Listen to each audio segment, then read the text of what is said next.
रमा बहन की तबीयत ठीक ना रहती थी। दोनों बेटियों की शादी के बाद घर आती है बहू सुनीता। माँ जी आप आराम करिए, मैं खाना बना रही हूँ, किचन में आपको गर्मी लगेगी। अरे नहीं बहू, तू फ्रिज इतना गंदा करके रखती है, वही साफ करने आई थी मैं। क्या करूँ माँ जी, वक्त ही नहीं मिलता ऊपर का काम करने का। वो बच्चा भी छोटा है ना, तो जैसे तैसे तो खाना बना पाती हूँ। सास किचन में काम का दिखावा करने लग जाती है और अचानक गिर पड़ती है। हाय रे, चक्कर आ गया, हाय मेरी कमर। बहू जल्दी से उन्हें बिस्तर पर लिटाती है कि बच्चा रोने लगता है। बहू भागकर बच्चा देखने चली जाती है कि तभी सास के पास बेटी का फोन आ जाता है। अरे क्या हुआ माँ, रो क्यों रही हो, बताओ तो क्या हुआ। अरे गिर गई थी बेटा, बहुत चोट आई है, क्या करूं मैं। भाभी कहाँ है, उसे समझ में नहीं आता कि तुझे चोट लगी है। रुक, मैं ही फोन करती हूँ उसे। ननद भाभी को फोन करती है। जी हाँ दीदी, नमस्ते। और ननद बिना सोचे बोलना शुरू कर देती है। ये क्या है भाभी, बड़ा घर और अच्छा ससुराल मिल गया, लेकिन फिर भी आप ना, माँ को चोट लगी है पर पता भी नहीं होगा आपको। अरे जाइए अब उनके कमरे में, उनका ख्याल रखिए। बड़ी आई, नमस्ते। ये बोलकर ननद फोन रख देती है।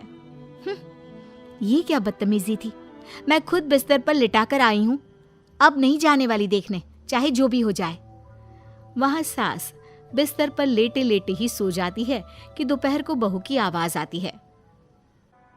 माँ जी, ओ माँ जी, खाना लग गया है, आ जाओ, बार बार आवाज नहीं दूंगी। हाय रे, चोट के कारण नींद आ गई थी, लेकिन ये बहू तो मेरी केयर करने ही नहीं आई। मुन्ने को सुलाकर तो आना चाहिए था ना, और अभी भी बाहर से ही आवाज दे रही है, यह नहीं कि कमरे में जाकर हाल चाल पूछे। सास बाहर आती है, खाना खाती है, लेकिन बहू कुछ नहीं बोलती। अरे चोट लगी थी मुझे, हाल चाल झूठे ही पूछ लेती। तभी डोरबेल बजती है और ननद आती है। माँ, माँ क्या हो गया, दीदी भी आ रही है, कैसे चोट लग गई माँ। चलो बेटियां हैं तो कम से कम लग तो रहा है कि कोई पूछने वाला है। हर किसी को इतनी अच्छी सास नहीं मिल जाती है भाभी, मेरे ससुराल आओ, वहाँ देखो सास कैसी होती है। आई थी, देखा है तुम्हारी सास को भी, आग से डरती है तुम्हारी बेचारी, सारा खाना बनाती है। और तो और जो तुम यहाँ आई हो ना, पीछे से बच्चे भी वही देख रही होगी, मुंह ना खुलवाओ मेरा। ननद हैरान होकर भाभी की तरफ देख रही होती है कि बहू फिर शुरू हो जाती है। और हाँ, सासू माँ जब गिरी थी तो आप लोगों में से कोई नहीं था यहाँ। मैंने इन हाथों से उठाकर बिस्तर पर लिटाया, वो तो मुन्ना रोने लगा था, इसलिए 2 मिनट के लिए गई थी कमरे में। ये तो बताया होगा ना आपकी माँ ने आपको। तभी बड़ी ननद भी आ जाती है।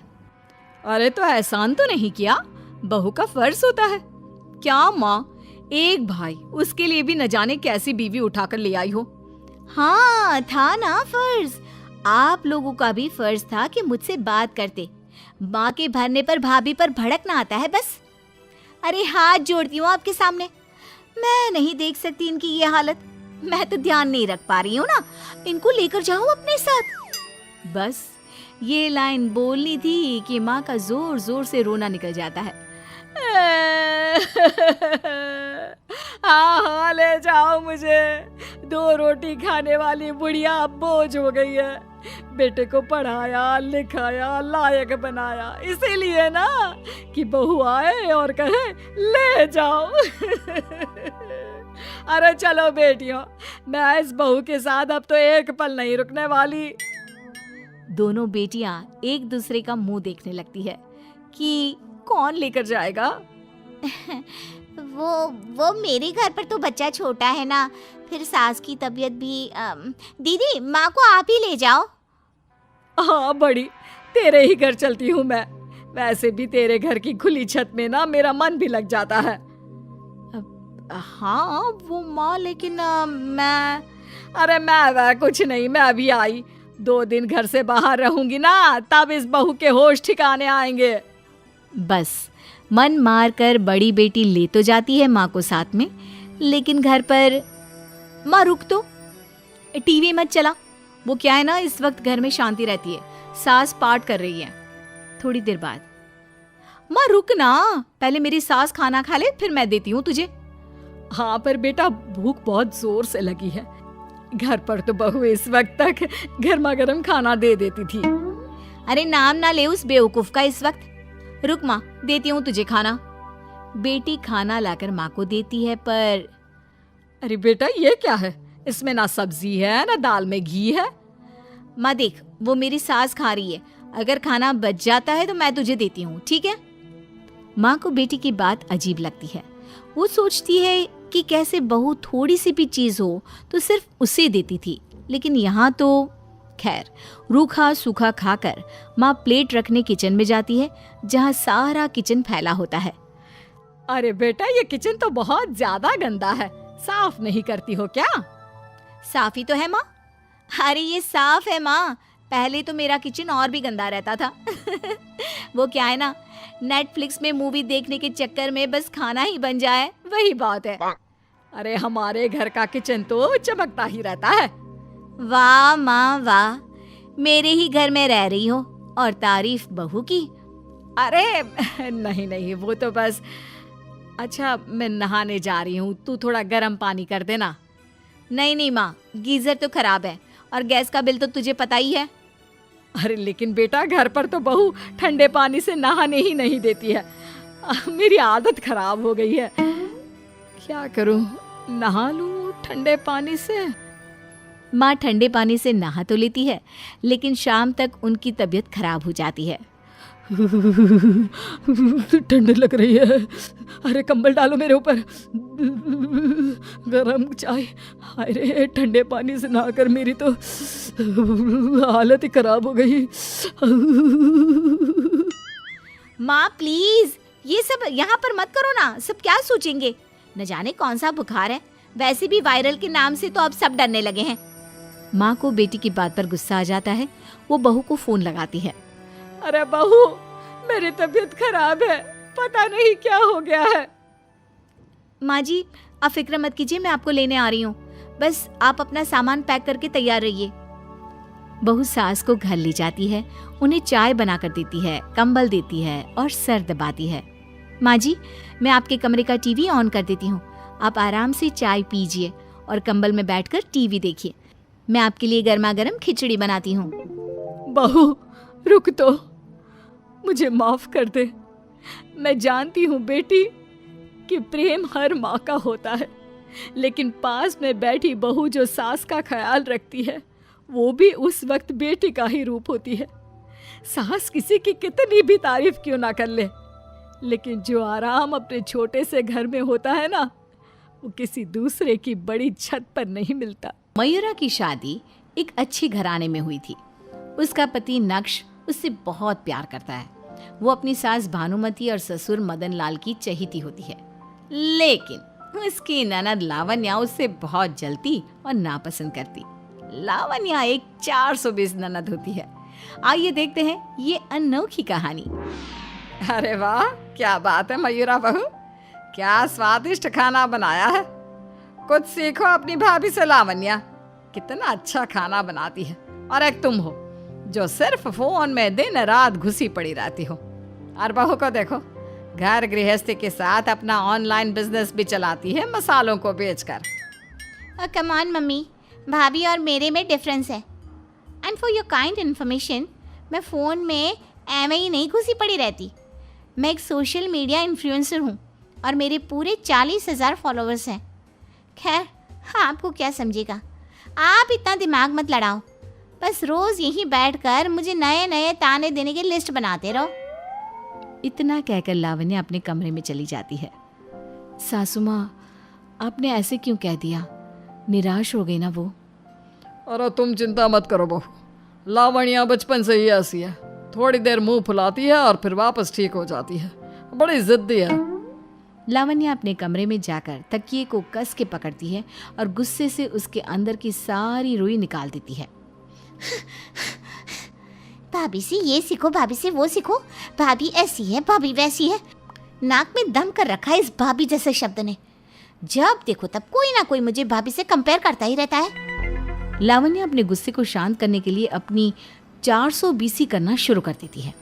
एक दिन जब भानुमति अपनी सहेली की शादी में जाने के लिए सोने का हार निकालती हैं, तभी अचानक से वो हार टेबल पर रखकर कहीं चली जाती है। उतने में लावण्या आती है। वाओ, ये बेस्ट मौका है। मम्मी का सोने का हार चुरा कर मयूरा भाभी की कमरे में रख देती हूँ ताकि सारा इल्जाम भाभी पर लग जाए। लावण्या वो सोने का हार चुराती है और उसे अपने साथ ले जाकर मयूरा के कमरे में छुपा देती है। जब हार गायब हो जाता है तभी भानुमति पूरे घर को अपने सर पर उठा लेती है। हाय राम, मेरा सोने का हार यहीं पर तो था। हे भगवान, कहाँ चला गया? कितना महंगा हार था वो। सभी एकत्रित हो जाते हैं। अरे भानुमति, क्या हुआ? इतना चिल्ला क्यों रही हो? कोई चीज खो गई है क्या तुम्हारी? ओफो, तुम औरतें भी ना छोटी सी छोटी चीज भी खो जाए तब उसका राय का पहाड़ बना देती हो। छोटी चीज नहीं नक्श के पापा, वो मेरा सोने का हार था। यहीं पर ड्रेसिंग टेबल पर रखकर मैं बस 5 मिनट के लिए कमरे से बाहर क्या गई, अचानक से गायब हो गया। किसने उठा लिया होगा उसे यहाँ से? सासू माँ, शायद आपका हार कहीं गिर गया हो।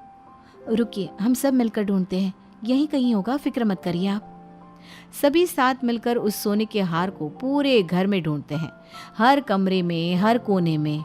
और तभी मदन लाल को वो हार मयूरा के कमरे में मिलता है।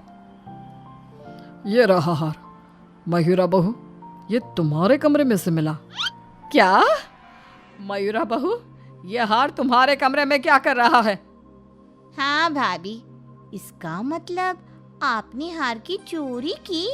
OMG, very bad. नहीं, मैंने हार की चोरी नहीं की। मेरा यकीन मानिए, मैं भला ऐसी हरकत क्यों करूंगी? तो फिर 5 मिनट में हार खुद चलकर आपके कमरे में चला गया क्या? और नहीं तो क्या, हार मैंने रखा कमरे में। आप सब ये मत भूलिए कि वो कमरा जितना मयूरा का है उतना ही मेरा भी है। हार ऐसे खुला पड़ा था, खिड़की और दरवाजे खुले थे, कहीं कोई चोरी कर लेता तो? यही सोचकर मैंने हार अपने कमरे में रख दिया। अरे तो फिर तो इतनी देर तक चुप क्यों है? कुछ बोल क्यों नहीं रहा था? आप सब अपनी टेप बंद करते तो मैं बोलता ना। इस तरह नक्श मामले को संभाल लेता है। बाद में अपने कमरे में, नक्श जी, आपने झूठ क्यों बोला? मैं कसम खाती हूँ आपकी, मैंने हार नहीं चुराया। लेकिन मैं ये भी जानती हूँ कि हार को आपने भी नहीं हाथ लगाया। मयूरा, मुझे पता है तुम सही हो, लेकिन हमारे घर वाले थोड़े नैरो माइंडेड है। वो ये नहीं समझेंगे, इसलिए बात ज़्यादा बढ़े इससे पहले मैंने झूठ बोल दिया। ये सब लावण्या कमरे के बाहर से सुन लेती है और वो और भी ज़्यादा गुस्सा हो जाती है। भाई का कुछ ज़्यादा ही प्यार बरस रहा है भाभी पर। लगता है इसका कुछ इलाज करना ही होगा। भाभी कह रही थी कि नेक्स्ट वीक उनकी कॉलेज के दोस्तों के साथ रीयूनियन है। इसी मौके का जम के फ़ायदा उठाना होगा मुझे। अगले हफ्ते जब मयूरा अपने कॉलेज के दोस्तों के साथ एक रेस्टोरेंट में रीयूनियन पार्टी कर रही होती है, तभी लावण्या छुप छुप कर मयूरा और एक लड़की के साथ में डांस करते हुए फोटोज खींचती है और एक अननोन नंबर से नक्श को भेज देती है। उन फोटोज को देखकर नक्श गुस्से से आग बबूला हो जाता है। रात में, ये सब क्या है? ये देखो, इन फोटोज में तुम उस लड़के के कितने करीब हो। एक पार्टी में इतने लोगों के सामने उस लड़के के करीब इतने क्यों हो? नक्श जी, अब ये क्या वाहियात इल्ज़ाम लगा रहे हो मुझ पर? ये रोहित है, मेरे कॉलेज का दोस्त। हम सब एक साथ डांस कर रहे थे और कुछ नहीं। और ये फोटोज आपको किसने भेजी? कौन है वो?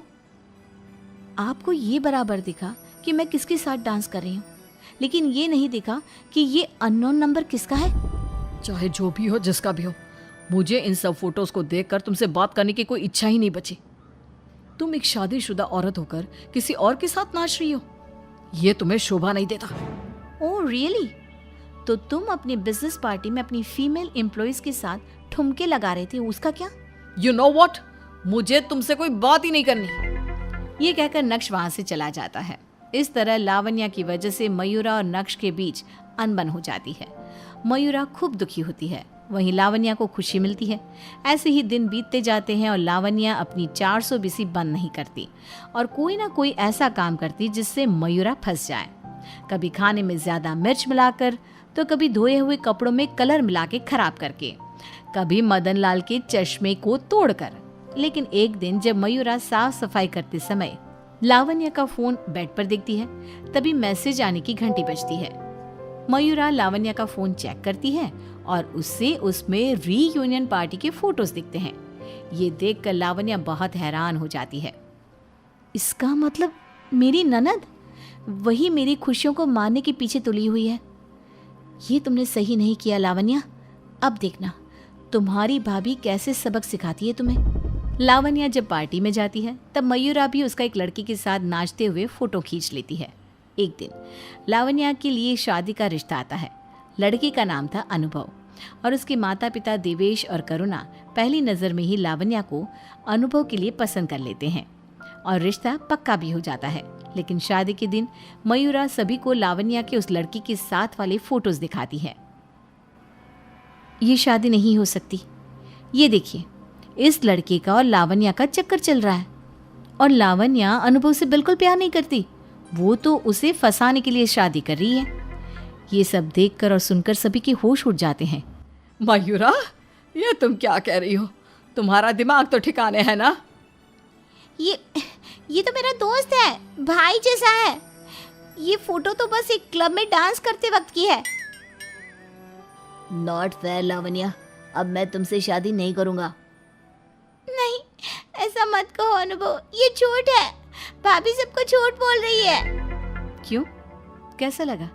पता चला ना, जब किसी के साथ ऐसा करो, ऐसा झूठा इल्जाम लगाओ तो कितना दर्द होता है। ऐसे ही इसने नक्श जी और मेरे बीच में दरार लाई है ना। अब तो कबूल कर लो अपनी सच्चाई। हाँ, मैंने ही किया था वो सब।